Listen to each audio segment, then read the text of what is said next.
Coming up on Midco Motorsports, with wins at Knoxville and Houston, Donny Schatz pulls off a rare daily double. Find out how the six-time World of Outlaws champ feels about his improbable weekend sweep. Chuck Brennan has big plans for Badlands Motor Speedway, and we now know exactly what those plans are. We'll look at the potential impact of all that change in this week's Inside Track.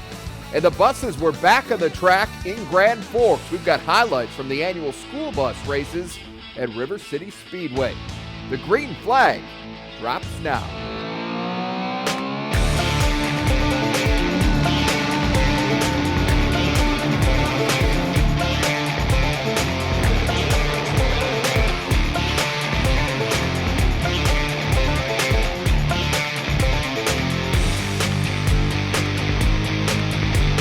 And how is everybody doing? I'm Jay Elsen, and this is Midco Motorsports.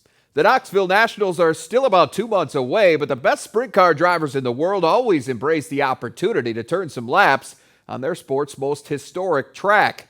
Saturday, the World of Outlaws made their only pre-Nationals visit to Knoxville Raceway in what was the second stop of a six-race tour of Iowa, Minnesota, and the Dakotas. Mother Nature made things awful difficult on this night. The 360 feature got going only after a 3.5-hour rain delay, and when it did, Nate Van Haften settles into the top spot off the start. The 3 was clearly the car to beat. Van Haften opens up a half a straightaway lead at one point, but lap traffic slowed him down. Lap 11 now, Tony Schilling pulling closer, but he gets too close in turn 4. Schilling runs up and over Van Haften's front end. Both guys go for a wild ride. Incredibly, both drivers climb out of the wreckage uninjured. Ryan Giles would inherit the lead for the restart. The rookie never gave it back. The West Des Moines product goes on for his first career Knoxville victory in just his 5th appearance at the track. Despite the win, Giles stands 12th overall in Knoxville's 360 standings. 2013 track champion Clint Garner is way out front. Garner finished 5th on Saturday and is now 111 points ahead of Van Haften. On to the Outlaws now, and get a look at this. Fog rolled in just as the cars were pushing onto the track, and it made for an interesting A-main. Good battle for the lead early between pole setter Donny Schatz and Justin Henderson. The two go back and forth. Schatz, though, would get the credit for leading lap 1. We'd have a restart on lap 9. Schatz takes the green and flies into turn 1, and from there he literally disappears down the back chute. Drivers would say later that visibility was less than 50 feet, and that just wouldn't cut it. Officials put an end to this one after just 15 laps, giving Schatz the fog-shortened win. It was the first time since the 1980 Knoxville Nationals that the track had seen a race affected by fog. I don't know what happened there with the fog. That's it wasn't bad till you got to turn 3. When you rolled down into turn 3, I was fine for finishing the race, but that's a tough call for somebody to have to make there for sure. There would be no rest for the weary, though. Schatz and the Outlaws would be back in action less than 24 hours later as they made their only stop of the season at Houston Speedway. The street stocks were sharing the track on this night. Pick it up on lap 2, defending track champ Darren Cordles looking to take the lead away from Corey Yai. The 11K utilizes the high groove to do exactly that. Cordles' chief rival in this class, Gary Brown Jr., the 22, which started 10th, eventually makes his way up to the runner-up position, and that's where he would finish. Cordles just too quick on this night. The 11K notches win number 2 on the season at Houston's. Cordles is the only guy in this class with multiple wins this season, but Gary Brown Jr. has been a little bit more consistent. Jr. has finished in the top 5 in all 4 street stocks features this season, and that's helped him build a 13-point lead on Cordles in the standings. That brought us to the big show, and before the start of the A-Main, the greatest show on dirt gives the Houston's faithful the traditional 4-wide salute. Talk about an electric start. Lightning strikes just as the cars open their throttles, almost like Mother Nature was given the green light herself. Well, she wanted a good race. She got one. Good stuff going on behind the early leader, Paul McMahon. Donny Schatz gets by Shane Stewart for 3rd, and he didn't stop there. The 15 also reels in Darren Pittman to take over the silver spot. Pittman answers a few laps later. Schatz gets caught up in lap traffic, allowing Pittman to regain that second spot. Shane Stewart finds himself in the third position again, and that worked out well for him because on lap 20, McMahon bumps into the 17A of Austin McCarl. Pittman has nowhere to go either, and that gives Stewart the lead for the restart. He'd hold on to the top spot for a while, but no lead is safe with the 15 in pursuit, and Schatz shows why yet again. He makes his move with 9 to go, slides past Stewart on the inside of turn 1. A late caution would give Stewart one last shot at Schatz with 7 to go, but Schatz wasn't about to let this one get away. He becomes the first World of Outlaws driver to win 2 races in the same day since Sammy Swindell did it in 1992. I'm pretty lucky. I got to go home and sleep in my own bed. I didn't get to bed till about 6 o'clock this morning, but and my phone rang at 8 naturally. So it's this race team that I was concerned about. You know, these guys rolled into town about 9 or 9:30 this morning, and they didn't get to sleep. They went right to getting the car cleaned and everything up to speed and make sure we were in a position to do what we did tonight. The win at Huset's was Schatz's 13th of the season. Nobody else has more than 4. That is Shane Stewart, who's running a distant second to Schatz in the World of Outlaws Sprint Car Series standings. Kerry Madsen, Brad Sweet, and Joey Saldana are currently running 3 through 5. There's been a lot of speculation as to what Chuck Brennan really has in store for Jackson Speedway. We'll try and put the rumors to rest when Midco Motorsports rolls on.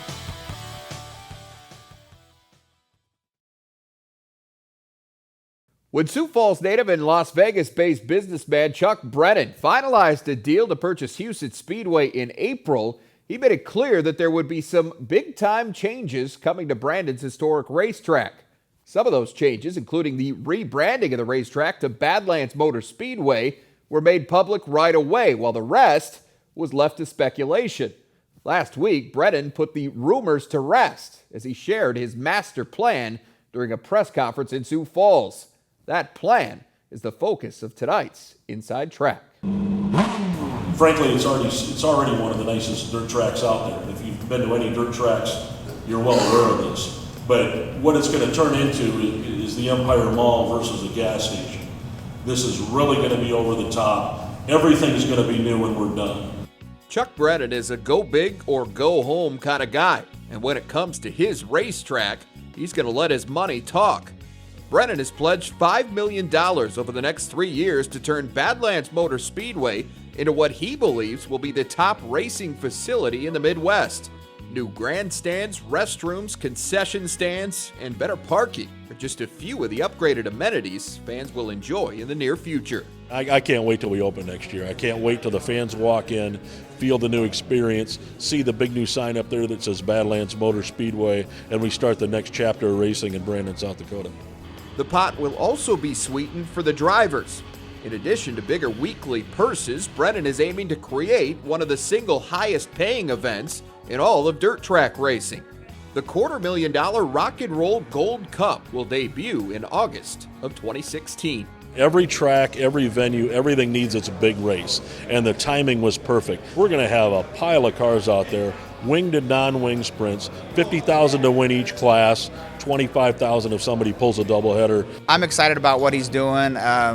Competition is good. Anytime you get new blood in that have the financial backing to do things that they're excited about. Chuck's excited about this event. It's just good for the sport. It's good for me. It's good for you. It's good for the fans. But I think that kind of money will definitely attract the best in the business. Of all of Brennan's big ideas, none figures to have a more significant weekly impact than the shift in schedule. Starting next season, Brandon's historic 1/3 mile bull ring will see action all weekend long. The 410 and 360 sprints, along with the street stocks, will race Saturdays, with all other classes staying on Sundays. Brennan says the idea behind the move is to try and take weather out of the equation. The drivers travel from so far to come in, and then they pull up and it rains, and then they have to go back, and it just made the most sense. And to move to Saturday nights, great for the fans anyway, and to have the Sunday as a built-in rain date was just a no-brainer. While it makes sense from a scheduling standpoint, the change will also create more competition with other racetracks in the region, namely Knoxville. That's going to force guys like Terry McCarl to make a difficult choice. Yeah, I only live 30 minutes from Knoxville, but if Jackson picks up a Friday night show, we can come up and run 2 nights a week in this area. If it makes sense, that's what we're going to do. Terry McCarl is going to make the best decision for Terry McCarl and his family and his business, and that's sprint car racing. And if we think it makes more sense, we'll be up here. We're doing our own thing. We have a historic track out there that I have the opportunity and the wherewithal to dump $5 million into this property and make it the best track out there. I feel with the quality we're going to bring and the crowds we're going to bring that the drivers are going to come to Badlands Motor Speedway regardless of the other tracks that are operating that night. Now, the outdoor music aspect is still very much a part of Brennan's plan as well. He's planning 4 major concerts next year alone. Sprint car racing's newest regional touring series returned to the track last week with a stop in southwest Minnesota. We'll have the highlights and post-race reactions from Jackson Speedway when we come back.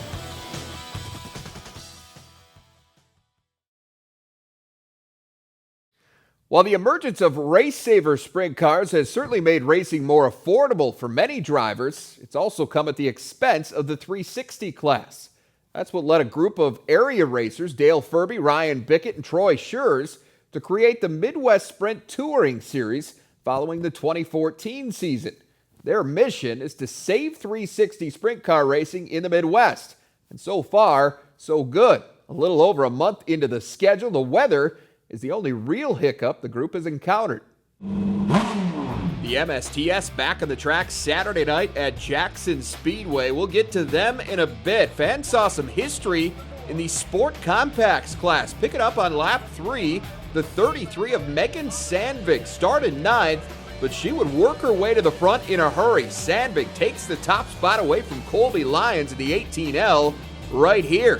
Same lap, Lyons gets passed again, this time by Nikki Taylor in the 74T. She goes high in turn 4 to take over the 2 spot. Back to the front now. Sandvig keeps on the gas, hangs on for the win. She's followed by Taylor and Blaney Markman. It's the first time ever that females have swept the top 3 spots in a race at Jackson. To me, it doesn't really matter, but it's nice to see the girls starting to come alive with this male-dominant sport. Sandvig's victory was her 2nd straight at Jackson, where she is now number 1 in the standings. Taylor hanging right there with her, though. She's just 6 points off the pace.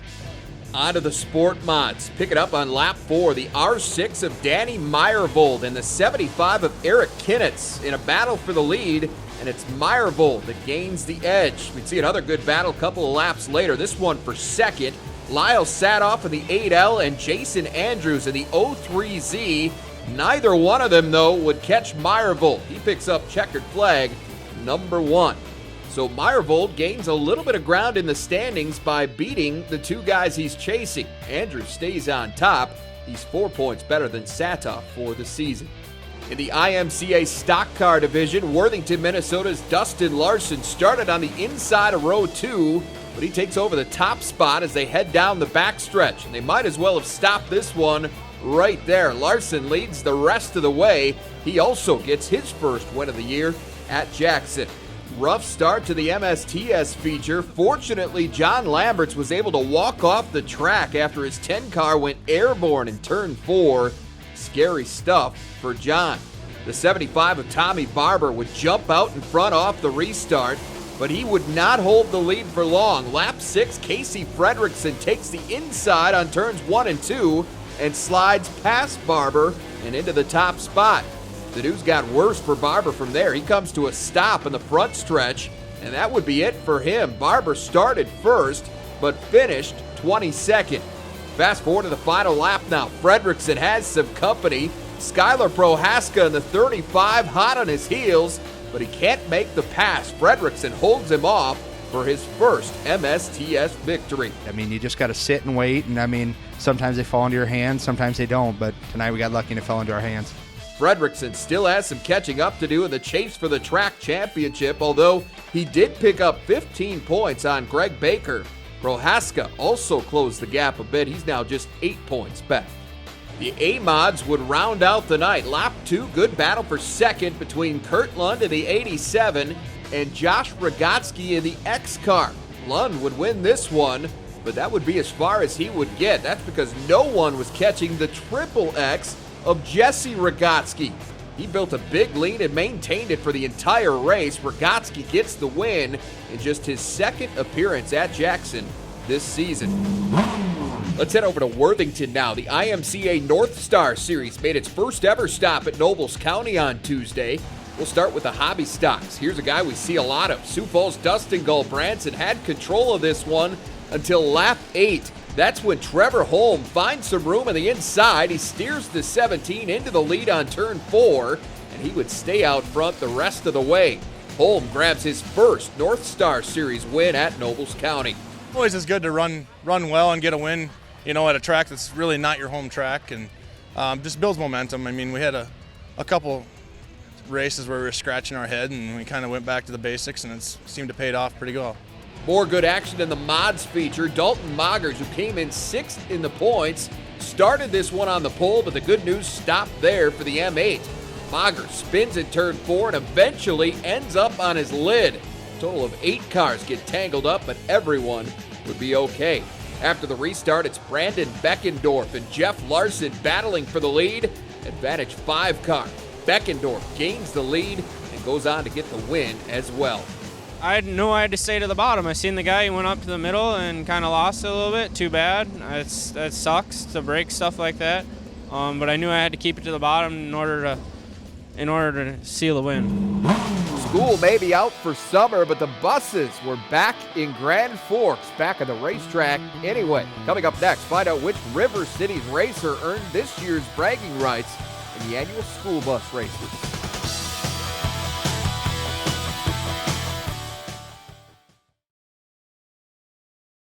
Norman County Raceway in Ada, Minnesota hosted just a handful of International Motor Contest Association sanctioned events last season.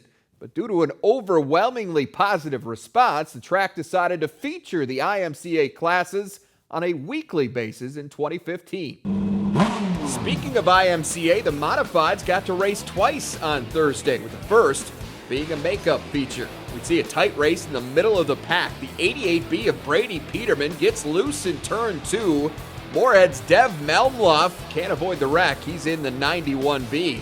Once they got that cleaned up, it would be Grand Forks' Dustin Strand pulling away for the win in the 71S. The Midwest Modifieds rolled out next. Fans saw a good battle for the lead early between Bill Yonkey's 8Y and the E85 of Jason Strand, and it's Strand using the bottom to gain the edge as they come out of turn 4. Fast forward to the white flag. Ryan Cousins looks like he might challenge Strand, but his left front tie rod snaps. That allows Strand to cruise to the checkered flag. Strand is also undefeated at Norman County in 2015, so it's no surprise that he finds himself on top of the leaderboard. Strand 12 points better than Brock Gronwald. Yonkey is 14 points off the pace in third. To the IMCA Sport Mods, large pack chasing Ada's own Andy Wagner in the 3X, and it would be another Ada driver, Peyton Gordon, that slingshots around Wagner as they come out of turn 4. But Gordon's lead wasn't safe either. With 8 to go, Castleton, North Dakota's Rich Pavlicek takes advantage of Gordon's slip in turn 1. Pavlicek gets the lead and eventually gets the win. That was Pavlicek's second consecutive feature victory at Norman County, and it's given him a 7-point lead on Christopher Van Mill. A couple of Fargo guys, Jesse Skalicki and Scott Jacobson, are also in the top 5. Let's bring back the fenders now. It's the Wissota Street Stocks. Tight pack on the start, and that leads to a bit of a mess in turn 2. Travis Robertson, Jim Geringer, just 2 of the guys involved, though both would continue. Skip ahead to the final lap. The 67 of Ryan Satter fighting for first with Robertson. The 10R cuts inside as they head toward the finish, but he can't complete the pass. Satter holds on for his first win of the year. Robertson may have settled for second this time, but he stays on top of the street stock standings. He leads Kyle Dykoff by 4 points, with Rich Schultz a close third. The IMCA Mods return to the track for the nightcap, and Alex Engelstad made quick work of this one. The Beltrami, Minnesota native was never really challenged as he goes wire to wire for the win. The top of the track had more traction as the race went on, and when I got shuffled back, I went up and tried it up there, and I could feel it, so I knew on the restart that I had to get to the top of the racetrack as soon as possible. Now that they're all caught up, here's a look at Norman County's latest IMCA mod standings. Dustin Strand leads a very competitive top 5. Rob Van Mill and Justin Jones are each just 2 points back. Deb Malmloff and Bryce Borgen are right there as well. Many of those guys would be back in action Friday night at River Cities. We start with the Street Stocks feature. Last week's winner, Ryan Johnson, held the lead for most of the night, but Travis Robertson was running well again. He makes his way past the 25 on lap 13, and from there, the only real race was for second. Robertson leads the final 2 laps for his second win of the season at RCS. Yeah, Ryan Johnson, he's one of the ones to beat here, so it's always fun when I can race against him and able to pass him and beat him. It was a pretty cool feeling. The man to beat in the Midwest Modified started on the outside of row 1. Scott Vasicek would make his way past the 36 of Ryan Cousins and hold the lead for the duration. Not even 4 restarts could stop the 23 from picking up its first win of the season at the Bull Ring. Vasicek is holding down the 5th spot on the leaderboard. Meanwhile, the top 4 guys are really in a battle. Austin Hunter's 6th place finish was enough to move him into the top spot for now, but Rick Hamill, Matt Schau, and Preston Carr are all right on his heels.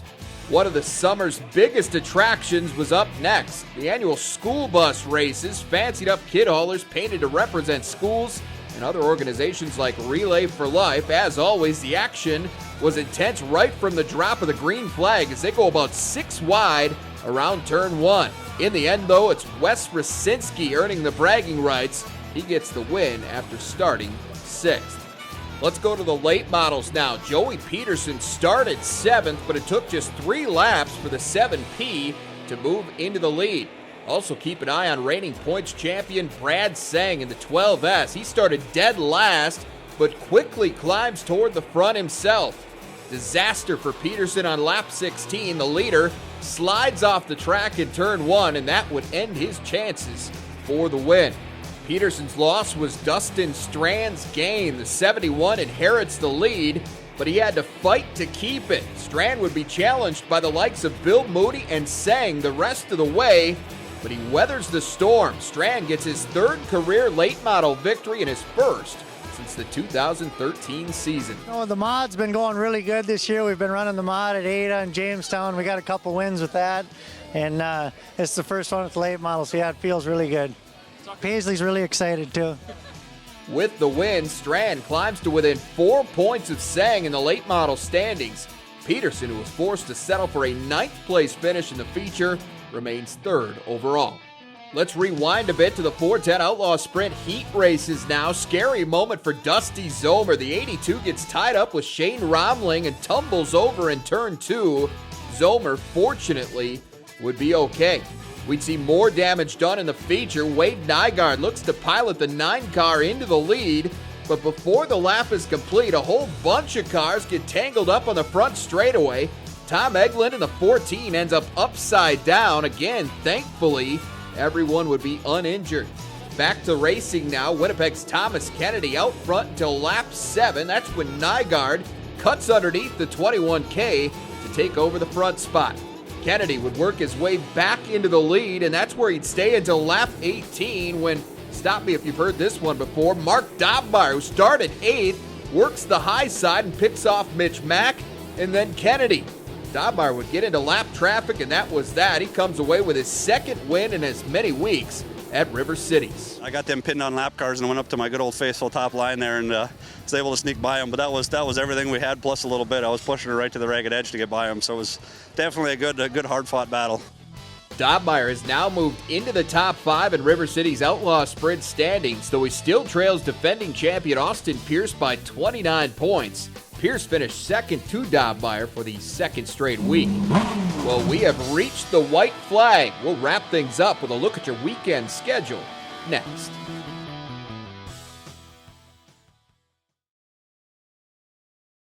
Here's a look at your Midco Motorsports calendar for the weekend ahead. Enjoy the races, everyone. We'll see you back here next week.